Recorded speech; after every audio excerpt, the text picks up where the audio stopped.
فلا تجعلوا للہ اندادا وانتم تعلمون، پھر اللہ کے ساتھ کوئی مد مقابل نہ ٹھہراؤ اور تم جانتے تو ہو کہ یہ کوالٹیز کسی اور کی ہے ہی نہیں ہے.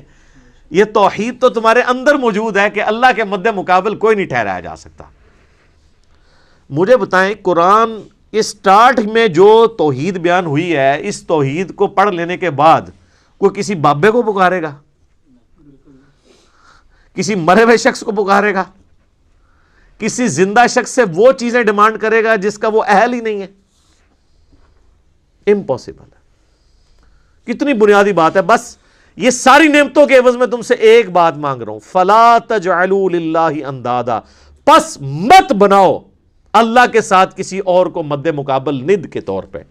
وَأَنْتُمْ تَعْلَمُونَ، اور تم جانتے تو ہو کہ کوئی ہے ہی نہیں ایسا کہ جسے بنایا جائے مد مقابل. کون ہو سکتا ہے؟ یہی ند کا لفظ ہے جو حدیث کے اندر آیا ہے، جو الادب المفرد میں صحیح سند کے ساتھ ہے اور مسند امام احمد میں بھی ہے. ایک صحابی نے اللہ کے نبی علیہ السلام کے سامنے کہہ دیا، یا رسول اللہ ما شاء اللہ وشئت، جو اللہ چاہے اور جو آپ چاہیں. آپ فرمایا اجعلتنی للہ ندا، یہ وہی الفاظ ہے، کیا تو نے مجھے اللہ کے مد مقابل کھڑا کر دیا؟ قل بل ما شاء اللہ وحدہ، بلکہ کہہ جو اکیلا اللہ چاہے. اچھا، اس نے آگے سے نہیں آرگومنٹ کیا کہ یا رسول اللہ میں آپ کو اللہ کا بندہ ہی مان رہا ہوں، اللہ کا رسول ہی مان رہا ہوں، میں نے آپ کو کوئی اللہ مان کے نہیں کہا، میں نے آپ کو کوئی مستقل بذات نہیں مانا، میں نے آپ کو جو ہے وہ عطائی مان کے ہی بات کی ہے، ذاتی مان کے بات نہیں کی. یہ ساری کہانیاں جڑی مولویوں نے پڑھائیاں نے اس زمانے نہیں سنونیاں. تو یہی ند کا لفظ وہاں پہ بھی استعمال ہوا ہے، اللہ کے ساتھ ند نہ ٹھہراؤ. وَإِن كُنتُمْ فِي رَيْبٍ مِّمَّا نَزَّلْنَا عَلَىٰ عَبْدِنَا، اور اگر تمہیں یہ شک ہو، کوئی شک ہو اس چیز کے بارے میں جو ہم نے اپنے بندے پر نازل کی ہے، یعنی قرآن. یہ قرآن جو اللہ کی کتاب ہے، جو نبی علیہ السلام کا واحد معجزہ ہے، جس کی بنیاد پہ دعوی نبوت ہے، اس کے بارے میں اگر تمہیں کوئی شک ہو کہ یہ کتاب انہوں نے خود گھڑ لی ہے یا یہ کتاب اللہ کی طرف سے نہیں ہے، کوئی انسانی کوشش ہے، فَأْتُوا بِسُورَةٍ مِّن مِّثْلِهِ، تو تم بھی کوئی اس سے ملتی جلتی ایک صورت ہی بنا کے لے آؤ. وَادْعُوا شُهَدَاءَكُم مِّن دُونِ اللَّهِ، اور بلا لو مدد کے لیے اپنے جتنے حمایتی ہیں اللہ کے سوا. ان کنتم صادقین، اگر تم سچے ہو. اللہ کے سوا جتنوں کو بلانا ہے تم بلا لو. جنوں، بلکہ سورہ بنی اسرائیل میں تو آتا ہے کہ سارے جنوں انس بھی مل کے اگر اس طرح کی کوئی کتاب بنانا چاہیں تو کتاب نہیں بنا سکیں گے. اچھا، یہ قرآن حکیم میں مختلف جگہ مختلف یعنی چیلنجز آئے ہیں. سورہ ہود کے اندر بھی، سورہ یونس میں بھی. سورہ ہود کے اندر تو 10 صورتوں کا ذکر ہے کہ 10 صورتیں بنا کے لے آؤ اگر بنا سکتے ہو. سورہ یونس میں ہے کہ ایک صورت ہی اس سے ملتی جلتی کو بنا کے لے آؤ، ایک صورت بنا کے لے آؤ. یہاں پہ تو آخری چیلنج ہے کہ کوئی ملتی جلتی، چلو اگر مکمل نہیں تو کوئی قریب قریبی کوئی صورت بنا کے لے آؤ. تو یہ کوئی مشکل کام تو نہیں تھا. قرآن حکیم کی تو ایک بڑی چھوٹی سی صورت ہے، سورۃ الکوثر. اِنَّا أَعْطَيْنَاكَ الْكَوْثَرَ فَصَلِّ لِرَبِّكَ وَانْحَرْ إِنَّ شَانِئَكَ هُوَ الْأَبْتَرُ. اس کی بھی کوئی کاپی نکالی جا سکتی تھی ایسے لوگوں کی طرف سے جو یعنی اتنے فصیح اللسان تھے کہ وہ دوسروں کو اجمی کہا کرتے تھے. ان کو اپنی زبان کے اوپر اتنا ناز تھا، فی البدی وہ عام جو گفتگو ہے اس کو بھی شاعری کے انداز میں بیان کر دیا کرتے تھے. لیکن یہ تاریخ میں نہیں ملتا کہ کسی نے یہ چیلنج اس طریقے سے قبول کیا ہو. اتنی شرم و حیا ان کے اندر بھی موجود تھی. ویسے آج کل کچھ لوگوں نے تب آزمائی کرنے کی کوشش کی ہے، وہ صورتیں بنا کے اس کو ملتے جلتے الفاظ کے ساتھ پھر قرآن کے سٹائل میں اسے تلاوت کر کے یوٹیوب پہ اپلوڈ بھی کیا ہوا ہے. اس پہ میرا ایک کلپ بھی آیا تھا، آپ یوٹیوب کے اوپر دیکھ سکتے ہیں، اپلوڈڈ ہے. قرآن سے ملتی جلتی جو صورتیں ہیں اس کے حوالے سے. تو میں نے بتایا تھا اس طریقے سے نہیں ہے. یہ جو اس کی ججمنٹ جو ہے وہ عربی لنگوسٹک کے لوگ کریں گے.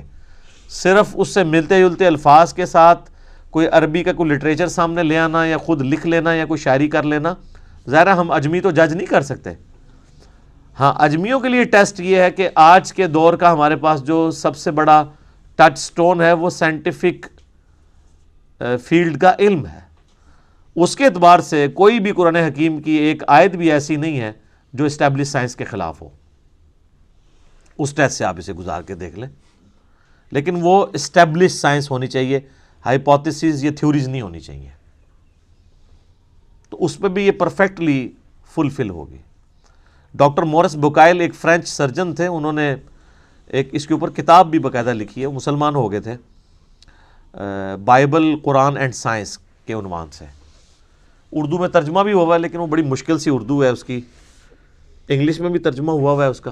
بل وہ اسی رزلٹ پہ پہنچے ہیں کہ ساری الہامی کتابوں میں قرآن ہی ایسی ایک واحد الہامی کتاب ہے جس میں کوئی سائنٹیفک فالٹ موجود نہیں ہے. باقی کتابوں میں ایسی چیزیں ملتی ہیں اور ظاہر ہے وہ اس لیے ہیں کہ وہ ٹیمپر ہوئی ہوئی ہیں، یعنی ان کے اندر تبدیلی ہو چکی ہے، اس میں اللہ تعالیٰ کی طرف سے منسوب نہیں کیا جا سکتا. یہ کتاب محفوظ ہونے کی ایک بہت بڑی دلیل یہ بھی ہے کہ اس میں آپ کو کوئی سائنٹیفک ایرر جو اسٹیبلش سائنس والی چیزیں ہوں، ہائپوتھیسز نہ ہوں، وہ نہیں ملے گا. تو اگر تم سچے ہو تو اس طرح کی کوئی صورت ہی بنا. یہ اس زمانے کے لیے تو تھا وہ والا چیلنج، آج تک بھی یہ صرف عرب کے لوگوں کے اعتبار سے ہے، باقی اجمیوں کے لیے تو پھر باقی اعتبار سے بھی قرآن معجزہ ہی ہے. فَإِن لَمْ تَفْعَلُوا، اور پس اگر تم ایسا نہ کر سکو، وَلَن تَفْعَلُوا، اور تم ہرگز ایسا نہیں کر سکو گے. اللہ تعالیٰ نے اس پہ اپنا اوپینین بھی دے دیا ہے کہ یقیناً تم کر بھی نہیں پاؤ گے.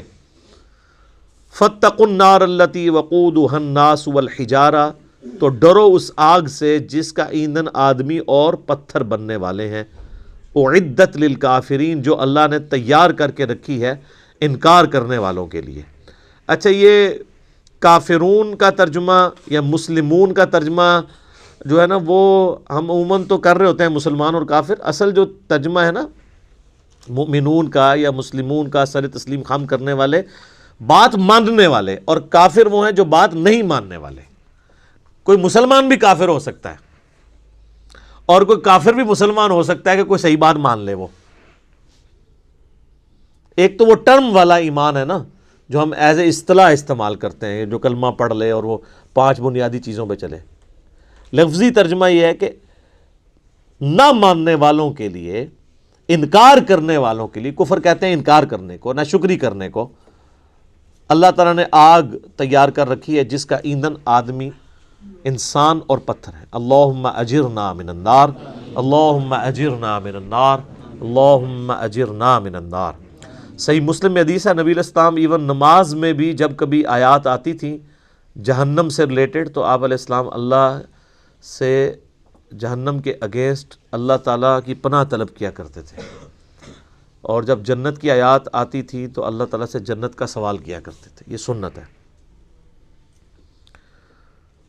اچھا، یہ جو آیا کہ پتھر بھی ایندھن بنیں گے، تو یہ پتھر کو کوئی عذاب نہیں ہو رہا ہوگا بلکہ ان کی حضرت میں اضافے کے لیے ہوگا. اس کا ڈیٹیل ذکر سورۃ الانبیاء میں آئے گا. اللہ تعالیٰ فرماتا ہے کہ ہم کافروں کو بھی اور جن معبودوں کو یہ پوج رہے ہیں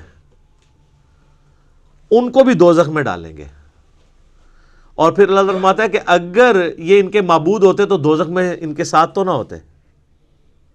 پھر کافروں نے اس کا بھی ٹھٹھا کیا.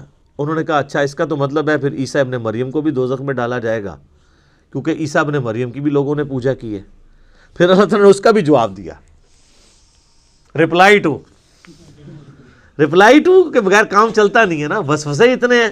ریپلائی ٹو کے کلپ تو بنیں گے. وہ پھر سورہ الزخرف میں آیا، اللہ تعالیٰ میں یہ عیسیٰ کی مثال جو تم سے بیان کی ہے نا انہوں نے، تو یہ صرف جو ہے نا وہ حجت بازی کے لیے. پتہ ان کو بھی ہے کہ عیسیٰ ابن مریم کیوں دوزخ میں جائیں گے، وہ تو خود امام موحدین تھے، اپنے وقت میں توحید کے دائی تھے. قصور تو ان لوگوں کا ہے جنہوں نے عیسیٰ ابن مریم کے بارے میں ڈیوینٹی کلیم کی ہے، نہ کہ عیسیٰ ابن مریم. پھر انہوں نے کہا وہ تو ہمارے بندے خاص ہیں اور وہ تو قیامت کی نشانی میں سے ہیں. تو یہ جو بت، وہ پتھر جن کے بت تراشے گئے، ان کو اللہ تعالیٰ دوزخ میں اس لیے ڈالے گا تاکہ کافروں کی حسرت میں اضافہ ہو کہ یار ان کو ہم پوچھتے رہے، یہ بھی ہمارے ساتھ ہیں۔ اس کا یہ مطلب نہیں ہے کہ وہ ان پتھروں کو عذاب ہو رہا ہوگا، بلکہ وہ پتھر تو الٹا ان کے لیے خود عذاب بن جائیں گے، کیونکہ جب پتھر گرم ہوں گے تو وہ تو گرمائش زیادہ فیل ہوگی۔ پتھر بھی لوگ گرم کر کے ان سے بھی ہیٹ حاصل کرتے ہیں نا، وہ تو ان کے لیے ہوگا۔ اب دوزخ کے اوپر 19 فرشتے ہیں، تو فرشتوں کو عذاب تو نہیں ہو رہا ہوگا، وہ تو مامور ہیں دوزخیوں کو مارنے پیٹنے کے لیے۔ اللہ تعالیٰ تو اس بات پہ قادر ہے کہ ایک ہی فریم آف ریفرنس میں مختلف لوگوں کے اوپر مختلف حالت طاری کر دے۔ یہ تو ہم نے دنیا میں ایکسپیرینس کیا ہے۔ آپ میں سے اگر کسی کو ملیریا ہوا ہو سخت گرمیوں میں، تو اسے تو 2 رضائیاں بھی اڑا دی جائیں تو اس کی ٹھنڈ نہیں ختم ہوتی، باقی تو گرمی سے اف اف کر رہے ہوتے ہیں، اور اس کو ٹھنڈ اتنی لگی ہوتی ہے کہ وہ کہتا ہے میرے اوپر اور اڑاؤ۔ ایک ہی جگہ پہ ٹیمپریچر بے شک 40 تک پہنچ چکا ہوا ہے، اس کو ٹھنڈ لگ رہی ہے، حالانکہ ایکچوئل وہاں پہ گرمی ہے۔